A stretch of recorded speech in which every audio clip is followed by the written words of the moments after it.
All right, another experiment day. Um, so I live in the northeast part of the United States. It gets cold. We have snow. The winters seem long. I heat my house strictly with wood. I have a high efficiency wood stove. Uh, I've had it for quite a while, and I forget what the efficiency is supposed to be. It's supposed to be in the 80s, 82% efficient maybe. And it has the catalytic combustor in it. Um, and it seems to do pretty good. Ever since we changed to that stove from our old stove, which was an old Vermont castings that had no secondary combustion, we went from probably burning 6 cord of wood a year, I think, to about 3 cord a year. So we've almost cut our wood in half. But part of having that, like, we have the efficient wood stove, but that's not,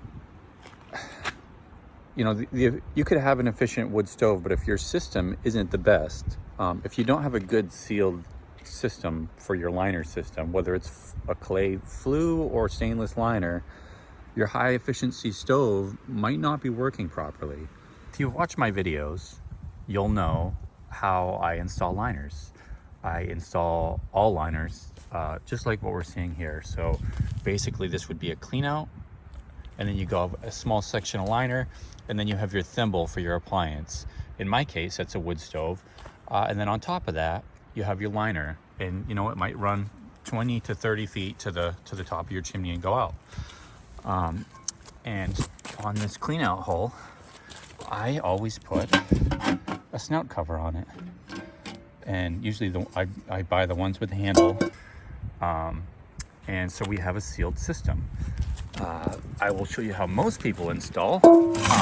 They just get your 30 feet of liner that goes to the top of the roof, and they go down to 1 T. You only have 1 T, so you only have access for clean out without moving your appliance completely. And which I would never install like this. It's the wrong way to do it. Anyhow, so most people will have the T snout and the T end cap, and you put that all together and you seal it up, and it has a sealed system. There's no measuring or anything like that. You just put the T body on it and you send it down the chimney. Anybody can do that. You don't have to measure the distance to the clean out. You don't have to cut or anything. Okay, so what I find a lot that I should never find is people don't put this T end cap on, because they're like, well, I want to have access to the clean out. Well, when you buy a kit, if you buy a liner kit, these kits, they're for homeowners, but installers or people that call themselves pros use kits as well. But kits, they're generally for homeowners. They come coiled up, and they just come with the T snout and the cap, and the stuff you need at the top. Anyhow, people want to have a clean out because obviously it makes sense to have a clean out. Well, they don't put the end cap on, okay? So they think that everything's just gonna drop down nice and easy to, their original clean out door that's built into the masonry, and they'll clean it out, okay? So we're gonna do a little experiment to show what happens with your high efficiency stove when your system is not sealed. So I will take you inside. I'm gonna get my stove ripping up to temperature. I'll probably try to get it, maybe around 700 degrees. And then what I'm gonna do is I'm gonna take this snout cover off, and I'm gonna show you what happens when you introduce air into your flue system that doesn't come directly through your appliance, okay? We want all the air to come through our appliance. That's how we're gonna have control of our appliance, and we're gonna have the best efficiency like that. All right, we are in the basement of my house, and this is the clean out door. So basically, when I get my stove up to temperature, I'm gonna pull this. This is completely sealed right now, and I will pull this, and we'll introduce air into the system, and we'll see what the fire does. All right, here we are. As you can see, we're getting up over 700 degrees now. Fire is going pretty strong, so let's get on with the experiment. As you can see, the fire is burning really well and the catalytic combustor is doing its job, and we have those gases burning off in there, and the stove's doing what it's supposed to do. So now you're gonna hear me walk over and I'm gonna open up the clean out door, and we're just gonna watch and see what the fire does.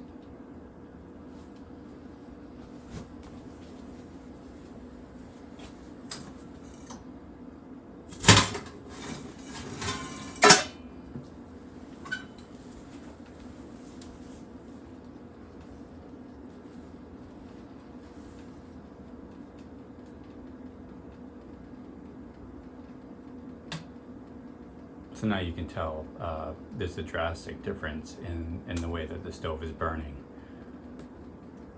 Now that air is introduced from the clean out into the system.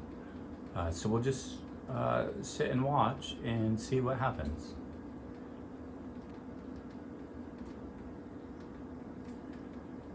So it seems that, right now, maybe the wood is not really on fire, it's just the gases that are burning. So it's just the combustion from the catalytic combustor that you're seeing. You see the fire dancing down like that. And that's what it looks like when it's just the combustor working.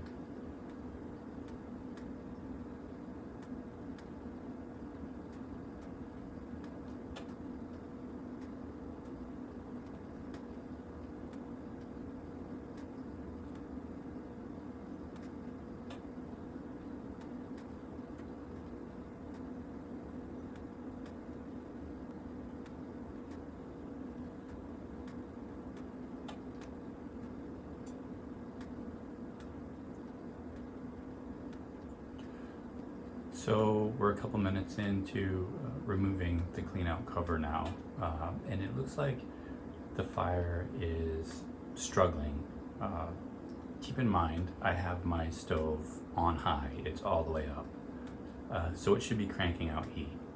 When the stove cranks out heat, it should be able to get over 700 degrees, no problem, which is where I usually would keep it when I'm trying to put out heat. Obviously it depends on what kind of wood you're burning. So right now I have just dry red oak in there, and red oak has really good BTU output. So it burns really well and burns really hot. But right now on high, this is not typical of my stove on high. My stove, obviously, as you saw, burns much hotter than this. And so this is more typical of the stove if I were to turn the temperature way down on it.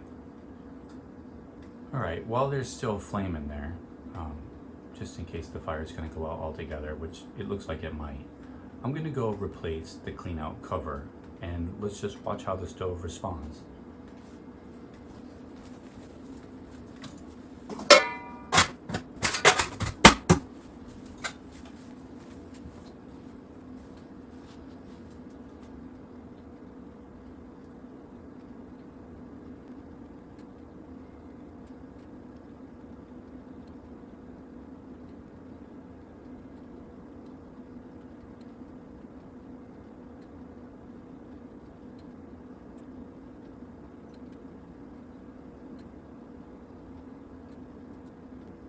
Okay, so now I can start to see that the fire is starting to fight back a little bit, and it's wanting to start burning again. It's taken a little bit of time, but I think in the next couple minutes we're gonna see that fire really get up and going.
Well, now you can see that the fire is, it's not quite where it was, but it's well on its way. It's burning equally on both sides, and the temperature seems to be getting back up. And so this is what it's supposed to be like when you have a sealed flue system. Your stove is going to have a much better chance of being efficient and being utilized to its full potential. If you buy a new stove and you're having troubles with it and it doesn't seem to be drafting right, it's not burning like you think it should be, and you know you have good dry wood, use a moisture meter, test your wood. Everything I burn is always less than 15% moisture content after I've split the wood, and then I'll check the inside of the wood. And so this stuff that is in the stove is probably about 12% moisture content, and it's red oak, so it burns awesome.